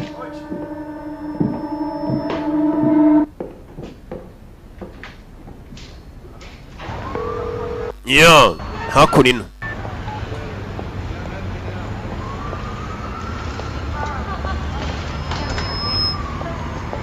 Katie, hey. Katie, hey, byarakeye yaje kureba avoka we. I've been trying to call you. My number's been. Nagerageje guhamagara. I need to talk to you. Nkeneye kuvugana nawe. Yeah, come upstairs. Okay. Ngwino hejuru. And this detective Chesler, do you believe her? None se detective Chesler wamwizeye? Anything to do with what happened at the. Ese Adam hari icyo arawe yabahuriye n'ibyabaye muri ya restaurant rya joro. Nguko ngo rya joro baza kwiba, wari waje kwiba ngo yari umupuranto mu kigo. Uriya musore Adam yigagamo. Any issues? No. No. Nothing. If the police suspect that Adam had anything to do with his death, they're going to try to find a motive. They're going to try. Abapolisi nimba hari ikibazo cyabaye baraza kugerageza bashaka nk'impamvu yatumye byose biba icyabimuteye. Hated being poor. Icyo nzi cy'umusore mugabo wanjye yangaga kuba umukene. She's not going to waste any time. She's going to try to get away. Batangiye gusanga bakiye kuri musore nimba ari we waba warishuri ya musaza. You need to be asking yourself, will she find anything? Ahubwo wetangira wibaze niba baperereza iperereza hari icyo abapolisi bari buze kubabonaho cyangwa. You need to promise me. Ukeneye kunsezeranya. Promise me. Nsezeranya. That you'll help Adam too. Kuri buze gufasha n'umugabo wanjye Adam. Ati polisi banetse hari icyo yabasangana. Katorori. Kujya muri banke. It's gone. Kujya muri banke basanze amafaranga yose ntayakiriyo. Nyagasani. Hey. Honey. Adam must have taken it. That's what you found? Cash? Yeah. Almost $100,000 in the attic. Ati n'ibihumbi 100 twe twasanze muri attic. Hejuru mu nyubako. Amafaranga sasa ari hehe? The diamonds. Na diamond twazisanze yabibwiye avoka vuko mubwiza ukuri. Bivuze ngo mwasanze diamond mu nzu yanyu. The garage. Yego hantu hameze nko mu igaraje mu nzu hasi. Hey. Does Adam have these diamonds? None sizo diamond Adam nazara zifite? Yeah. Yego ni uzifite. You need to stop him. Ukwiye kumuhagarika noneho umugabo wawe. Why? kubera iki? He knows you suspect something. That's why he took the money. He's going to hari icyo yari yaketse niyo mpamvu yaje muri banki atwara amafaranga atakubwiye na diyama wabona agiye kubura akaguteza polisi. You need to find him. Bring him to the house and then call me. Genda ushaka umugabo wawe mujyane mu rugo nurangiza umpamagare. Hold off Detective Chan. Nauza tujyane. I don't want her serving the search warrant until we know Adam's in the house. Katorori. Ati gendure umugabo wawe wabona yafashe diyama n'aya mafaranga ko yakuye muri banki akaba agiye kugucika akaguteza polisi ugasigara mu bibazo wenyine. Abibwiye avoka we. Bimeze bite? Hako nino. Polisi. Hakuno. Barakwereka Detective Chesler. Detective yaje hako nino. Detective Johnson. Detective Johnson? Garbage truck was making hano dufite iki? This morning. Oh, man. How long's he been in there? Imodoka itwara imyanda mu gitondo yaduhamagaye. You beat him here. Yeah.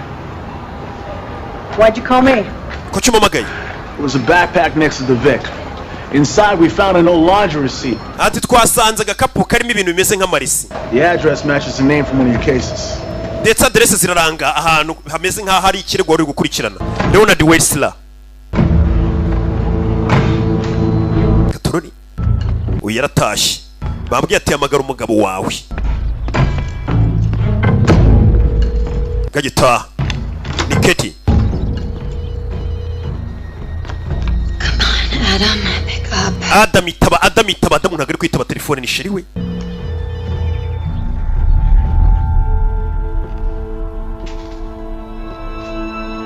Kuri bano yasanze amafaranga. Where have you been? Adam. Wahoze Adam. The night. Usore gupakira. I wake up in the morning, you're already gone. There's no. Nabyutse mu gitondo nsanga wagiye. All day. Umunsi wose niwitabye telefone. The bank? Wagiye muri banki. I need to talk to you about. Hari ikintu nkeneye ko tuganiraho. The money. You're in a lot of trouble. Kuki yotaye amafaranga yose? Hayden. I mean, what's this guy's name? Nabonye uramusore bita Hayden. Nagiye kumuneka. House. Guess what? There's no record of a Mickey Hayden getting a real estate. Mickey Hayden naje gusanga atari umuntu ugurisha amazu. From prison. Did a couple years. Ahubwo ngo amaze imyaka 2 avuye muri gereza bamuziza kwiba imikufi. Doesn't even use a gun. He just sweet talks his way through the security door. Then he blinds. Ati bari baramufungiye kwinjira ahantu. Old school. Akagenda karasa akiba gatwara amazahabu n'amadiyamani imikufi. Dollars and loose diamonds that were never recovered. Atara amadiyama yibyo amadiyama ntigeze aboneka. Niyo mpamvu izo diyama ziri hano niyo mpamvu nawe yazaga hano. Sasa uriya mugabo ajya guzana avuga ngo arashaka kugurisha inzu yitwa Hayden. Numugizi wa nabi wibaga. Ngo bari baramufunze imyaka 2 ishize bamurekuye sasa ngo ari diyama zabuze. Doyire niwe wacikanye diyama. There's only one other person who could have known about it. The one who shot him. Hari umuntu wenyine uzi ko ziriya diyama ziri muri iyi nzu nuwarashe Doyire. Fake name. What do you think we weren't smart enough to figure this out?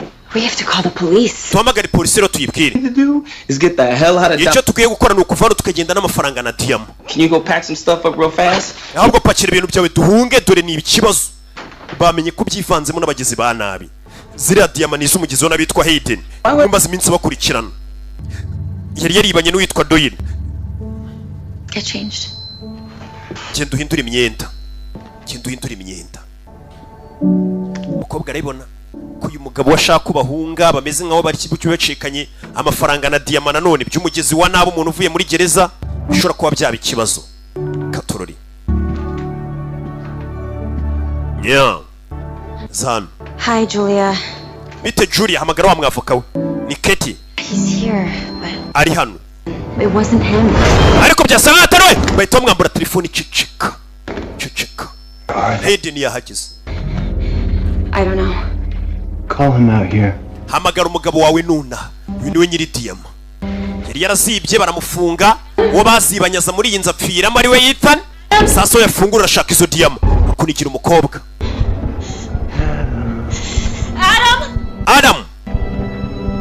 Adam we. Yagasani. Let her go. Mureka agende. Just want the diamonds. I said let her go. Ndashaka izo diyama zanjye ngamureka akagenda. Long time for this. Nategereje igihe kinini ntigirije izi diyama. They are someplace to Kera izo diyama ziri ahantu utazibona. That's right. Because if I just give you the diamonds, Katorori. Here's the thing though. Nurasora turasa twembi. From there, my gun's gonna go off and it's gonna blow a hole in her. Niyo wandasura aho ngaho uyu mukobwa nawe arapfa. How do we? So let's just talk about this. Reka bino tubiganireho. Sasu Katorori bararasana. Umusore bamushyiramo katururi umukobwa hasi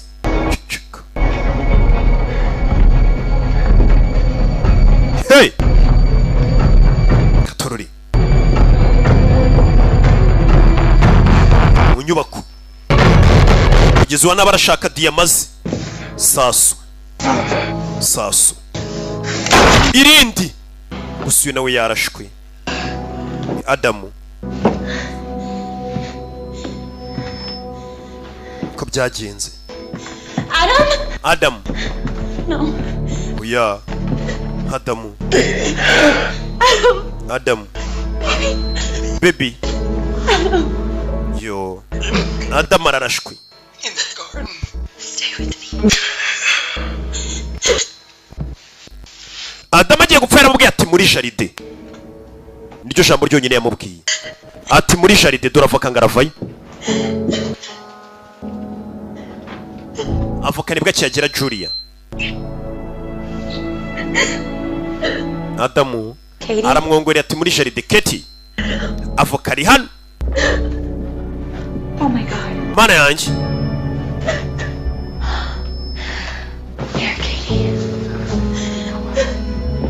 Katorori aza gufasha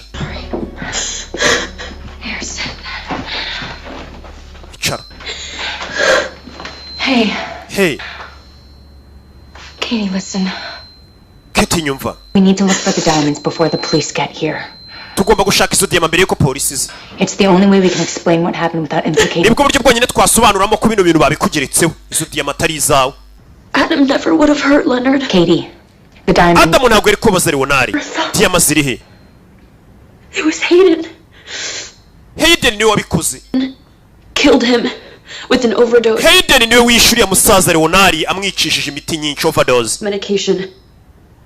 Narebye mu gitabo cy'imiti naga Leonard nsanga hari umuntu wamuhaye ibinini byinshi Leonard used to tell me all the time that he could hear someone in the house, but I never. Leonard kandi buri gihe ajyaga ambwira ngo ajya yumva umuntu nijoro muri iyi nzu Looking for yari Hayden uwo muntu ashaka diyama But you did. I don't diyama wazibonye se simbyumva Why did Hayden shoot Doyle? kubera iki Hayden yarashe Doyle He end up with the diamonds. kuki atatwaye diyama nimba ari warashe Hayden nako Doyle wandi wakoraga mu stand I mean, how smart do you have to be to decide to rip off your partner, shoot him while the cops are rolling up? atubira yarashe umwunganizi wabonye abapolisi baje kuri miliyoni zisaga 3 ziri muri diyama ziriya diyama zigaze miliyoni 3 aragenda kubita imyaka 2 muri gereza navoka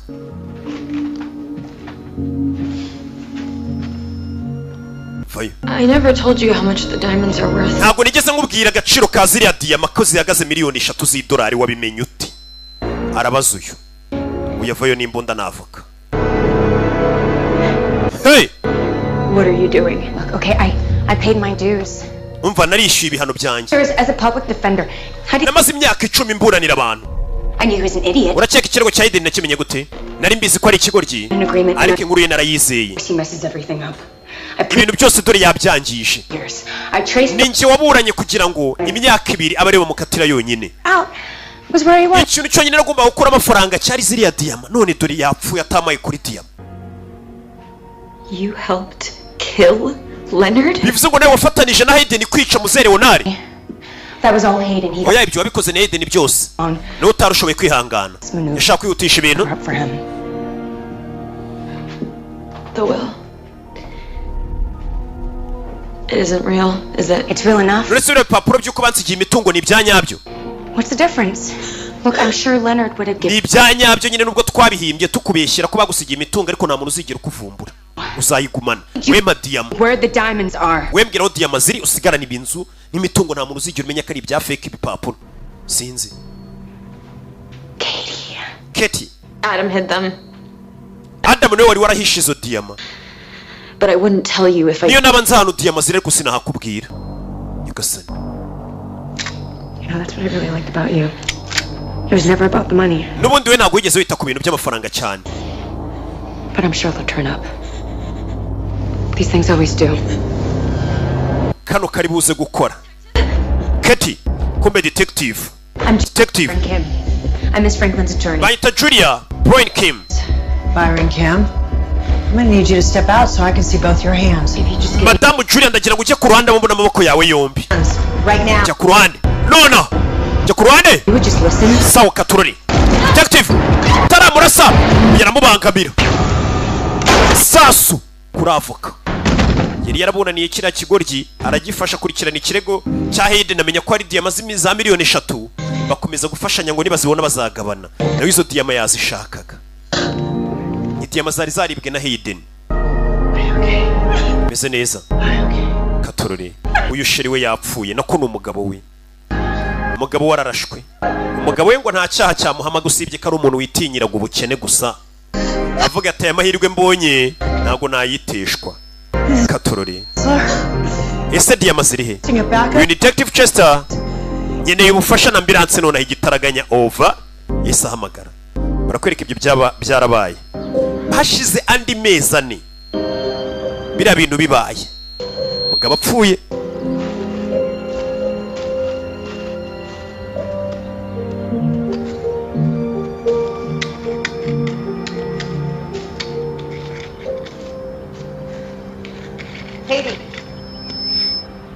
Kati, kumbe Kati barakwereka umugabo menye yarapfuye amuteye inda.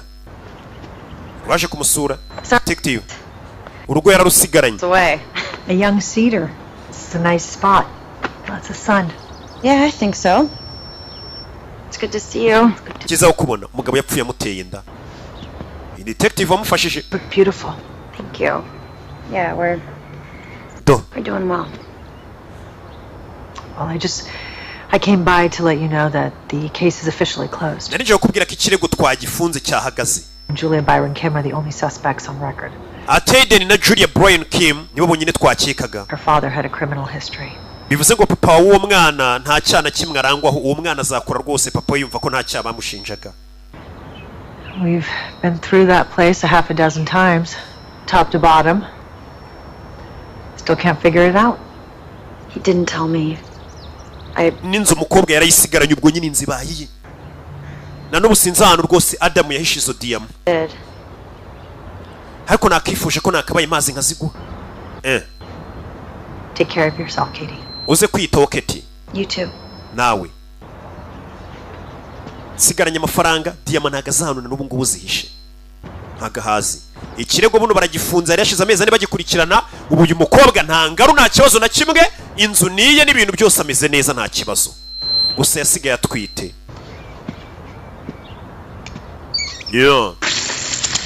Yaje akurino yibera hano wenyine na ahantu hagari atangira kuhira. Mbega voka yimbwa yamanutse hi. Bimeze bite? Sasa yafunguye amazi hano, amazi akomeza kumeneka agenda hakuryo. Amazi akomeza kumeneka ndagira ukurikire filime. Barakwereka ko no mu bustani munsi y'igiti kiri hano, amazi uko yagakomeje kugenda gwa hano hakuno. Amazi agwa hano. Nta tuntu muri kubona.